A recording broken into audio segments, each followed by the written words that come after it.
여러분 안녕하십니까? 7월 22일 수요일 뉴스투데이 경남 출발합니다. 오늘의 주요 뉴스입니다. 침체에 빠진 항공 제조업이 정부의 기간산업 안정기금 대상에 포함돼 업계의 기대를 모으고 있습니다. 하지만 보완 대책도 필요해 보입니다. 경영난을 겪는 두산중공업이 해상풍력 발전으로 활로를 모색하고 있습니다. 그린 뉴딜 정책이 더해져 지역 경제에도 호재가 될 전망입니다. 수돗물 깔따구 유충이 사회적 문제가 되고 있는 가운데 경남의 정수장 3곳에서도 여과 과정에서 수생생물이 발견됐습니다. 창원의 한 유치원 원장이 교직원들에게 폭언과 갑질을 일삼았다는 주장이 제기됐습니다. 경남교육청이 진상조사에 나섰습니다. 코로나19로 인한 산업의 붕괴를 막기 위해 정부가 40조 원 규모의 기간산업 안정기금을 조성했는데요. 그 지원 대상에 항공제조업이 포함됐습니다. 국내 항공산업의 65%를 차지하는 경남에는 반가운 소식이지만 보완 대책도 필요하다는 지적입니다. 이준석 기자가 취재했습니다. 사천의 한 항공 부품업체. 분주하던 공장 마당이 썰렁합니다. 작업장은 노동자 한 명 없이 텅 비었습니다. 이곳은 보잉 항공기의 부품을 조립하는 라인인데 아예 가동을 중단한 지 한 달이 넘어서고 있습니다. 에어버스는 5월 중순부터 8월까지 중단될 예정이고 보잉은 6월 중순부터 8월까지 중단됩니다. 직원의 절반이 교육이나 휴직 중. 다른 업체들의 상황도 크게 다르지 않습니다. 코로나19 등의 여파로 세계적 항공사들이 항공기 제조를 중단해 부품을 생산해도 납품할 곳이 없기 때문입니다. 이처럼 위기를 맞은 항공제조업을 정부는 최근 40조 원 규모의 기간산업안정기금 지원 업종에 포함했습니다. 업계와 경상남도의 요구를 반영한 겁니다. 기금의 지원 대상은 직원 300명, 차입금 5천억 원 이상 기업으로 카이와 하나에어로스페이스, 대한항공 3곳뿐이지만 항공업계의 기대는 큽니다. 중소항공업체의 대다수가 이들 기업의 협력업체이기 때문입니다. 우리 모기업의 유동성 문제가 풀리기 때문에 우리 협력업체에서도 큰 도움이 될 것으로 생각하고 있습니다. 하지만 기간산업안정기금을 지원받지 못하는 사각지대도 적지 않고 대기업들이 협력업체에 기금을 제대로 배분할지 우려의 목소리도 나옵니다. 여기다 상당수의 항공제조 노동자들이 실직위기에 몰려 있습니다. 노조뿐 아니라 경상남도까지 나서 항공제조업의 특별고용 지원업종 지정을 요구하는 이유입니다. 지정된 건 환영할 일이나 궁극적으로는 사각지대의 지금 영세 노동자들에게는 크게 도움이 되지 않을 것 같고 특별고용 지원 업종에 지정이 되어야지만 한편 항공제조업 위기의 시작인 보잉과 에어버스의 가동 중단 사태는 언제 끝날지 여전히 안개 속입니다. MBC 뉴스 이준석입니다. 그린 뉴딜, 환경과 사람이 중심이 되는 지속 가능한 발전을 뜻합니다. 정부의 그린 뉴딜 정책으로 해상 풍력 등의 그린 에너지에 대한 기대감이 높아지고 있죠. 국내 유일의 해상 풍력 발전 기술을 보유한 두산중공업이 이를 앞세워서 친환경 에너지 전문 기업으로 탈바꿈 시도하고 있습니다. 이 소식은 신은정 기자가 보도합니다. 정부의 그린 뉴딜 정책 첫 카드는 해상 풍력 발전 사업입니다. 정부의 목표는 명확합니다. 삼면이 바다인 우리의 지리적 이점을 활용해 2030년 세계 5대 해상 풍력 강국으로 도약하는 것입니다. 핵심은 부품 국산화. 풍력 발전기의 날개인 블레이드는 100% 국산화에 성공했지만 전력 변환 장치와 제어기 등 발전에 필요한 부품이 모인 너셀의 국산화율은 70%에 불과합니다. 때문에 국내에서 유일하게 해상 풍력 발전의 기술과 실적을 보유한 두산중공업은 부품 국산화와 인력 확보로 본격적인 시장 공략에 나섰습니다. 정부의 끄는 정책에 맞춰서 생산 규모를 증대를 시키고 매출 규모를 약 1조 이상으로 계획을 하고 그렇게 사업을 준비를 하고 있습니다. 창원시도 힘을 보태고 있습니다. 2024년에 창원 가포신항 배후단지엔 국내 첫 너셀 시험장이 마련될 예정입니다. 여기에 정부의 그린 뉴딜 정책이 더해진다면 두산중공업뿐 아니라 경남 29개 협력업체 등 관련 산업의 성장도 기대할 만합니다. 협력 회사들도 다시 한번 힘차게 뛸 수 있는 좋은 계기가 될 거라고 봅니다. 특별히 매출이 한 1,500억 정도가 협력업체에 제공될 것으로.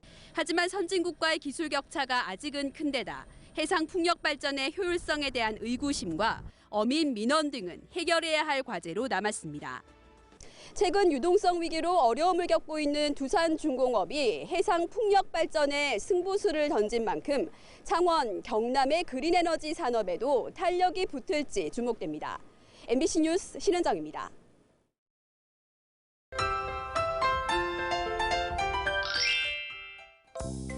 오늘부터 모레까지 많은 양의 비가 예보돼 있어서 비 피해 없도록 주의해 주시길 바랍니다.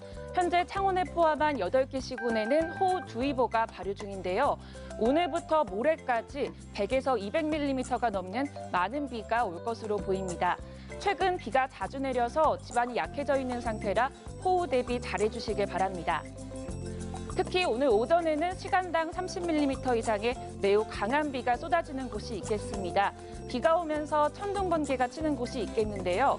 짧은 시간에 비가 매우 강하게 내리기 때문에 안전사고에 특히 유의해 주시길 바랍니다. 레이더 영상 보시면 남부지방을 뒤덮은 강한 비구름대를 보실 수 있습니다.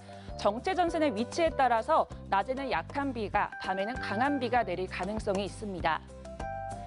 오늘 어제와 비교해 낮 기온이 2에서 7도가량 떨어졌습니다. 아침 기온부터 보시면 창원 22도, 양산 23도에서 시작하고요. 낮에는 밀양 26도, 창원 26도까지 오르겠습니다. 서부 지역 보시면 거창 22도, 진주 23도에서 시작합니다. 낮에는 진주 26도, 산청 26도까지 오르겠습니다. 바다의 물결은 최고 1.5m까지 일겠습니다. 앞으로 주말까지 쭉 비 소식이 전망됩니다. 날씨 정보였습니다. 최근 인천을 비롯한 전국 곳곳에서 수돗물에 깔따구 유충이 나왔다는 신고가 잇따랐는데요. 경남도가 도내에 있는 정수장을 전부 조사해봤더니 수생생물이 3곳에서 나오긴 했지만 여과를 거친 수돗물 공급 과정에선 별다른 이상이 없었습니다. 서창호 기자의 보도입니다. 의령 화정 정수장입니다. 이곳 모래 여과지에서 진해와 비슷하게 생긴 노래기 등 수생생물 7마리가 발견됐습니다. 김해 3개 정수장과 양산 범어 정수장에선 정수 설비인 활성탄 여과지에서 수생생물 각각 3마리가 나왔습니다. 경상남도가 닷새간 정수장 51곳을 긴급 점검한 결과입니다. 여가 과정에서 물벌레 등 2개 정수장은 3마리, 1개 정수장은 7마리가 발견이 되었습니다. 이들 정수장 3곳에서 수돗물을 공급받는 주민은 모두 30만 7천여 명. 다만 경상남도는 이번에 발견된 수생생물은 인천의 깔따구 유충과는 종류가 다르고 배수지가 아닌 여과 과정에서 발견됐기 때문에 먹는 물에는 문제가 없다는 입장입니다. 그 수돗물 공급 과정에서는 이물질이 발견되지 않았습니다. 그래서 가정에 공급되는 수돗물에는 이상이 없는 것으로 판단을 하고 있습니다. 또 문제가 된 정수장의 활성탄 여과지 운영을 즉시 중지하고 여과지 청소와 거름만 추가 설치 등 시설 정비도 강화하겠다고 덧붙였습니다. 이번 점검에서는 깔따구 유충이 집단 서식하는 배수지나 정수장은 발견되지 않았지만 도민들의 피해 신고가 들어오면 곧바로 대응할 수 있도록 오늘부터 TF팀을 꾸려 대응한다는 방침입니다. MBC 뉴스 서창호입니다. 창원의 한 유치원 원장이 교직원들에게 성희롱과 인격 비하성 발언을 하는 등 폭언과 갑질을 일삼았다는 주장이 나왔습니다. 경남교육청은 진상조사에 나섰습니다. 보도에 이재경 기자입니다. 지난달 1일 열린 창원의 한 유치원 교직원 회의. 원장이 특정 신체 부위에 장식이 달린 옷을 가리켜 아이들이 만지고 싶을 것 같다고 지적합니다. 선생님, 여기만 이렇게 안에 가려지는 보이는데 느낌이 여기가 뭔가 만지고 싶고 맨살기지 같은 느낌이 자꾸 드는 거예요. 치마를 입은 교사에게는 성적 모멸감이 드는 발언을 일삼았다는 증언과 치마를 짧게 입으면 아이들이 선생님 치마 속에는 뭐가 있을까라고 애들이 생각한다라는 얘기를 하시면서 짧은 치마를 입지 말라라고 얘기를 하시고 학력 수준을 비하하는 등 인격 비하성 발언도 서슴지 않았다는 호소가 잇따랐습니다. 특정 학교를 졸업했기 때문에 제대로 배운 것이 아니다라던가 선생님들은 수준이 낮다 등의 인격 비하 발언을 자주 하셨습니다. 피해를 호소하는 교직원은 전체 교직원의 절반이 넘는 13명. 이들은 원장이 폭언뿐 아니라 위생인증이 안 된 음식물을 급식소로 반입하라고 하는 등 부당한 지시도 했다며 한 달 전 교육청에 신고했습니다. 정교조 등 7개 교육단체도 해당 유치원 원장의 갑질 의혹과 관련해 철저한 감사와 징계, 그리고 갑질 근절을 위한 제도 개선을 촉구했습니다. 가해자가 다시 위협적인 2차 가해를 진행하는 부분들에 대한 조치도 있어야 되고 즉각적인 조치가 필요한 부분이 있고 그다음에 징계는 더할 나위 없이 필요한 부분이고 원장의 입장을 듣기 위해 해당 유치원을 찾아갔지만 언론 취재에 응하지 않았습니다. 원장 선생님께서는 본인 생각이 별 변함이 없습니다. 이후에 방문하시면 아마 응하실 것 같은데 지금은 좀 그렇네요. 경남교육청은 관련 의혹에 관한 특별 감사에 들어갔습니다. MBC 뉴스 이재경입니다. 투데이 경남입니다. 경상남도 시정군수협의회 제82차 정기회의가 오늘 오전 10시 30분 산청군 동의보감촌에서 열립니다. 코로나19 극복을 위한 창원 지역의 기업인 간담회가 오늘 오전 10시 30분 그랜드머큐어 엠버서더 창원에서 열립니다. 국제조선해양산업전 중간보고회가 오늘 오후 1시 30분 경남 테크노파크 과학기술진흥센터에서 열립니다. 합천읍 새마을협의회 원례회와 국수나눔 행사가 오늘 오전 10시 합천읍사무소에서 열립니다. 다음 소식입니다. 어제 오후 4시 50분쯤 창원시 진해구 소사동의 58번 국도에서 SUV 2대와 덤프트럭 등 차량 석 대가 잇따라 부딪히는 사고가 발생했습니다. 이 사고로 옆으로 넘어진 덤프트럭이 SUV를 덮치면서 운전자 62살 김모 씨가 크게 다쳐 병원으로 옮겨졌고 또 다른 SUV 차량 운전자인 48살 장모 씨도 왼쪽 팔을 다쳐 병원으로 옮겨졌습니다. 경찰은 목격자와 사고 차량 운전자를 상대로 정확한 사고 원인을 조사하고 있습니다.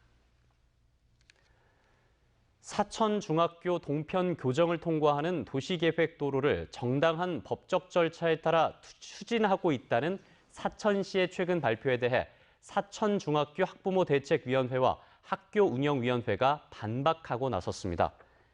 학부모대책위원회는 보도자료에서 도로 개설에 대한 학교의 지속적인 반대 의견을 사천시가 수렴하지 않았고 최종 결정 과정에서도 당사자인 학교와는 한 차례의 협의도 없었다고 주장했습니다.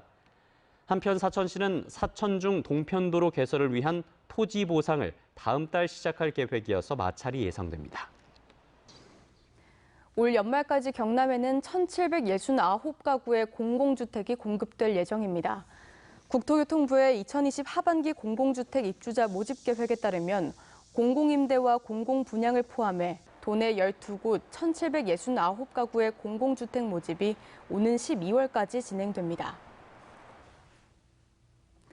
진주시 천전동 장난감은행이 문을 열었습니다. 진주 중부권역의 보육 지원을 위해 지식산업센터에 문을 연 장난감은행은 장난감 대여실과 도서관, 영유아 놀이터 등을 갖추고 다양한 육아 서비스를 제공하게 됩니다. 합천군과 합천군의회, 주식회사 GLFNI는 어제 합천군청에서 합천 옐로우 리버타운과 합천 약초 재배단지 조성을 위한 업무 협약을 체결했습니다.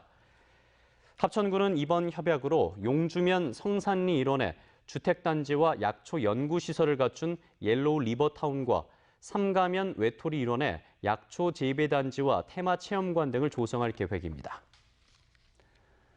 인천지검 공공수사부와 창원지검 형사4부는 파견 근로자 보호 등에 관한 법률 위반 혐의로 카어카잼 사장을 비롯한 한국GM 임원 5명과 협력업체 운영자 23명 등 28명을 불구속 기소했습니다.